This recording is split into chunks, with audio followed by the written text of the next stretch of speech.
La santé au naturel avec Olivier, notre naturopathe. Olivier, bonjour. Bonjour Hervé. Nous allons parler de quelque chose que certains auditeurs et auditrices vont découvrir. C'est quoi la NASH ? Oui, c'est une question d'un auditeur qu'on a reçu. La NASH, c'est donc typiquement un NASH, c'est stéatose hépatique non alcoolique. Donc ça, c'est l'explication du sigle. Oui. En fait, c'est, pour faire plus simple, c'est la maladie du soda, c'est la maladie du foie gras ou c'est la maladie de la malbouffe. C'est ça la NASH. Tout ce qui est bon, c'est de la malbouffe alors. Comment que ça se fait ça ? Non, je ne suis pas d'accord. Non, il y a plein de bonnes choses qui sont bonnes pour la santé aussi. Bon, après, le goût, ça se forme. Oui, voilà, aussi, c'est ça, oui. Ça. Parce qu'une bonne salade, oui, c'est bon, oui. Oui, pour certains, pour d'autres, voilà, bof. pour d'autres, bof. Mais malheureusement, oui, c'est essentiel pour la santé. Donc oui, dans cette maladie, dans la NASH, on a justement le problème, ça va être sur le foie. On a une accumulation de graisse dans le foie, une graisse sous forme de triglycérides.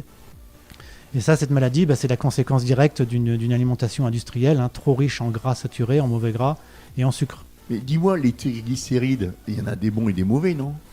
Alors ça, c'est le cholestérol, où on Oui. parle de bons et de mauvais. Et on va faire une chronique sur le cholestérol où justement je vais expliquer en détail le bon et le mauvais. En fait, pour faire simple, le cholestérol c'est bon. D'accord. C'est juste le métabolisme du cholestérol qui peut être déficient ou pas. C'est comme dans la viande, le gras, il peut y avoir du bon et du mauvais gras. Mais dans la viande, il y a du vrai mauvais gras, Des mauvais gras. qui lui est par contre pas bon pour le corps, que le corps va devoir éliminer tout de suite, il ne peut rien en faire. Alors que le cholestérol, le corps en a besoin pour fabriquer plein de choses. Donc en fait, avec cette NASH, on est sur une maladie du foie, et dans cette maladie, le foie va perdre ses fonctions, il ne va plus fonctionner normalement, et il va y avoir aussi un état inflammatoire du foie qui va aussi contribuer à son mauvais fonctionnement. Et le problème, c'est que lorsque cette inflammation devient chronique, quand elle s'inscrit dans la durée, on va avoir une destruction progressive du foie, on va y avoir de la fibrose, c'est-à-dire la formation d'un tissu cicatriciel, et ça va finir après en stade ultime par une cirrhose. Et donc là, on a une insuffisance hépatique avec possiblement un cancer, donc ça peut aller loin. Quand tu parles de sirop, c'est la même que pour l'alcool alors. Voilà, c'est la même que pour l'alcool, sauf que là, on a une origine non alcoolique. C'est le gras, en fait, et le gras et le sucre qui sont la cause au départ. L'accumulation de tout ce gras et la fragilisation du foie. Alors, cette graisse, elle est enveloppée autour du foie ou elle est à l'intérieur du foie ? Elle est dans les cellules, en fait. Tout le foie est pris dans la graisse. Pas d'inquiétude, c'est réversible. C'est une maladie qui se soigne, je dirais presque facilement. Tant qu'on n'est pas arrivé au stade de la cirrhose, c'est facile à soigner. Par contre, une fois que la cirrhose est installée, là, les cellules du foie sont détruites, le foie est devenu fibreux, et là, voilà, ça devient nettement plus compliqué à soigner. Et donc, du coup, il pourrait y avoir des hémorragies digestives, un ictère, donc on devient tout jaune. En fait, c'est le foie qui fonctionne mal. Ça peut finir avec un coma. Donc, globalement, quand on en est là, on va envisager la transplantation du foie. Donc, l'objectif, c'est quand même d'intervenir avant d'en arriver là, pour ne pas avoir ce souci. Ça va concerner, en fait, on va pouvoir le voir venir, cette maladie. Ça va concerner principalement des personnes qui vont être en surpoids. On parle de syndrome métabolique, donc c'est un mélange de plusieurs facteurs. Il y a le surpoids, et en même temps du diabète de type 2, de l'hypertension et une hypertriglycémie, donc trop de gras dans le sang. Donc voilà, ça va être le point de départ qui va pouvoir nous faire penser qu'on est dans cette pente sur la maladie de NASH.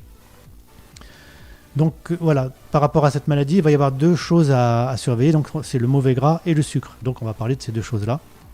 Et on va commencer par le mauvais gras. Le mauvais gras, on l'appelle aussi le gras trans. En fait, c'est un gras qui est transformé et souvent qui a été chimiqué, qui a été modifié de façon chimique. C'est aussi des graisses cuites. On en trouve beaucoup dans le lait des ruminants aussi. Mais on va pouvoir faire quand même la différence entre celui qui est naturel, donc celui qu'on trouve par exemple dans le lait, qui va pas être synthétique du coup et qui va être quand même moins problématique que l'autre, celui qui est modifié de façon chimique. Et oui, il y a une étude qui date de 97, donc ça c'est quand même, on connaît ça quand même depuis un moment. C'est le gras, donc ce gras trans qui augmente le risque de troubles cardiovasculaires quand même de 130%. Donc on connaît les problèmes depuis longtemps, donc faut pas négliger ça. Donc concrètement, où est-ce qu'on va trouver ce mauvais gras ? On va le trouver dans les plats préparés, dans les confiseries, dans les biscuits, dans les viennoiseries, dans les pâtes à tarte, les pâtes à tartiner, les chocolats, les pâtisseries commerciales, les barres granola, les margarines faites d'huile hydrogénée. C'est ça le mot qu'il faut surveiller, hydrogéné. Hydrogéné, ça veut dire chimiqué. Donc voilà, tout ça, ce sont les aliments qu'il va falloir surveiller. En gros, tous les produits industriels. Pour faire simple, c'est ça. Dès que c'est industriel, on va devenir très vigilant parce que c'est là qu'il va y avoir ce mauvais gras. Donc à côté de ça, on va avoir le bon gras. Donc le bon gras, lui, il va être issu des huiles, en fait, les huiles première pression à froid, c'est-à-dire l'huile d'olive, l'huile de noix, l'huile de colza, l'huile de chanvre. Ça, ce sont des bonnes huiles qui vont apporter des acides gras précieux comme les oméga 3, les oméga 6, les oméga 9. Et cela, on en a besoin. On en a besoin pour que le corps fonctionne bien. C'est même nécessaire pour le métabolisme des graisses. Et le cerveau, c'est quasiment que du gras. La paroi des cellules, de toutes les cellules du corps, c'est une double couche de phospholipides, c'est du gras encore. Donc le corps a besoin de gras, mais il a besoin de bons gras. Ces bonnes huiles, l'huile d'olive en particulier, c'est aussi une source de polyphénol, donc on est sur des antioxydants. Donc c'est vraiment le bon gras. Voilà, il faut vraiment faire la différence entre le bon gras et le mauvais gras. Et le mauvais gras, c'est celui qu'il faut chercher à limiter le plus possible. Le deuxième souci, c'est le sucre. Donc le sucre, bien sûr, le sucre en excès, qui lui quand il est en excès, en fait, il va être transformé en graisse abdominale. Et c'est ça qui va être dangereux en fait pour la santé. Le sucre, concrètement, il y en a plusieurs. Il y a plusieurs sortes de sucre. On va faire une chronique sur le sucre, donc je reviendrai en détail dessus. Mais le sucre, c'est le glucose, c'est le fructose, c'est le saccharose, on trouve même le xylitol. Il y a plein de sortes de sucre aujourd'hui. Ils ne sont pas tous équivalents. Et pour faire simple encore, le plus toxique de tous, c'est le fructose. Et lui, comme par hasard, on va le retrouver. Il est omniprésent dans tout ce qui est l'industrie agroalimentaire. C'est les sirops d'agave, de maïs, les sirops de glucose, fructose que les industriels mettent un petit peu partout. Et c'est ce fructose qui va être le plus problématique. Je pense que ça sonne bien, fructose, fruit. Hein. Oui, tout à fait, parce qu'il y en a, il vient des fruits, il y en a dans les fruits. Sauf que dans les fruits, il n'y en a pas autant, et puis il est associé avec des fibres. Donc ça change tout. Donc concrètement, qu'est-ce qu'on peut faire quand on est sur cette pente avec ce NASH? Et ben donc, c'est ce qu'on a dit tout à l'heure, hein, on va supprimer tout ce qui est produit industriel, tout ce qui est produit ultra transformé. Donc les huiles raffinées, hydrogénées, les margarines hydrogénées, les fritures, biscuits apéritifs, chips, soupe instantanée, nouilles instantanées, ketchup, nuggets, les barres chocolatées, les yaourts aux fruits, les sodas, les boissons sucrées aromatisées, les jus de fruits. C'est ça, hein, c'est tout ça qu'il faut supprimer de l'alimentation. Et ça veut dire aussi qu'il faut lire les étiquettes, il faut lire la composition des aliments pour regarder un petit peu ce qu'il y a dedans. Si on veut quand même acheter quelque chose industriel, on trouve quand même des choses bien dans les produits industriels, mais il faut surveiller les étiquettes, il ne faut pas qu'il y ait trop de sucre, en particulier pas trop de fructose. Donc là, c'est ce qu'il faut supprimer. Du coup, on va privilégier d'autres aliments. Et c'est ce que j'aime bien expliquer en consultation, c'est qu'on ne va pas supprimer du jour au lendemain tout, ce serait trop compliqué. L'idée, c'est de rajouter des choses, des bonnes choses. Et petit à petit, les bonnes choses qu'on ajoute vont venir remplacer les choses qu'on veut supprimer. Et ça va permettre d'éliminer comme ça beaucoup plus facilement ce qu'on ne veut plus manger. Donc les choses à rajouter, les choses à privilégier, les bons aliments, ça va être des aliments dont l'index glycémique est bas. Donc là, je vous invite à aller voir sur Internet, on va trouver des tableaux qui donnent les index glycémiques de tous les aliments. Et donc, il faut surveiller ceux qui ont un petit index glycémique. Concrètement, là encore, ça veut dire privilégier les légumes, les légumineuses, les céréales complètes, les oléagineux. Quand on veut grignoter, plutôt que de prendre du jus de fruits ou des biscuits, une poignée d'oléagineux, c'est très bien. Les bons acides gras, donc c'est ce que je disais aussi tout à l'heure, les oméga 3 qu'on va trouver dans les bonnes huiles de colza, de noix, dans les petits poissons gras comme la sardine, le maquereau. Voilà, tout ça, ce sont des aliments à privilégier, ce sont des aliments précieux. Par rapport à cette maladie, je parlais aussi tout à l'heure de l'inflammation qui est générée au niveau du foie. Donc cette inflammation, on va entraîner une oxydation. Cette oxydation va aussi entraîner une perméabilité intestinale. Donc ça, on va pouvoir le gérer aussi avec des antioxydants. Et les antioxydants, on va trouver ça dans le curcuma, dans le gingembre, dans les fruits rouges, dans les baies de goji. Mais tout à l'heure aussi, je parlais d'antioxydants avec l'huile d'olive. L'huile d'olive contient des polyphénols antioxydants. Donc vous voyez, voilà, c'est vraiment les bonnes huiles vont aussi nous aider par rapport à cette inflammation. Donc oui, c'est quand même quelque chose qui peut être compliqué à modifier au niveau régime. Donc si vous avez besoin d'aide, n'hésitez pas à venir, vous pouvez me consulter au cabinet, vous pouvez prendre rendez-vous avec moi. Vous pouvez aussi me voir au magasin bio le mercredi après-midi pour en discuter, je peux vous donner des pistes.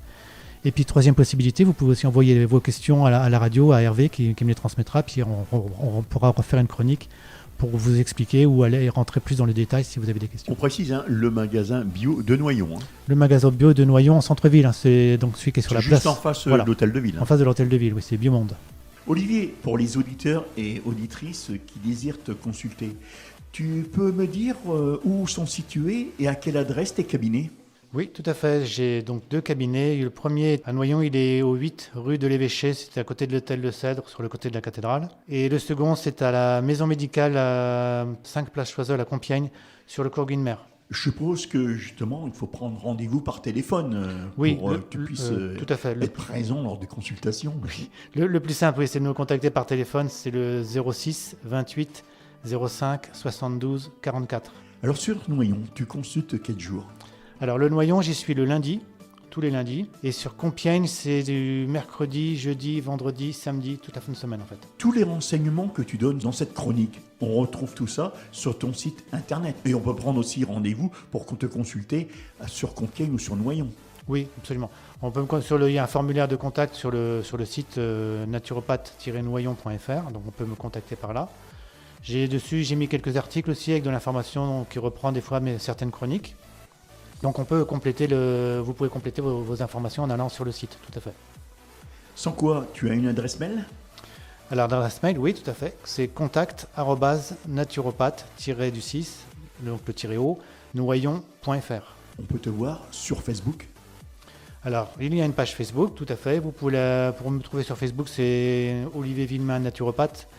Mais sinon, vous avez un lien en haut du site internet avec l'accès à la page Facebook et aussi l'accès à la page Instagram. Voilà, donc on pourra aller directement sur ta page Instagram via ton site. Exactement. Tu consultes à domicile? Ça peut arriver, mais ça reste vraiment Pour les exceptionnel. cas Voilà, pour les exceptionnels. cas, voilà, exactement. Les personnes qui peuvent vraiment pas se déplacer, ça peut arriver, mais exceptionnellement. Alors tu rappelles ton numéro de téléphone? Oui, le 06 28 05 72 44. Olivier, qu'est-ce que je peux te souhaiter? Un bon week-end? Oui, je te remercie. Et n'oubliez pas, prenez bien soin de vous, c'est important. Il faut d'abord prendre soin de vous pour pouvoir prendre soin des autres après. Mais vous êtes la priorité.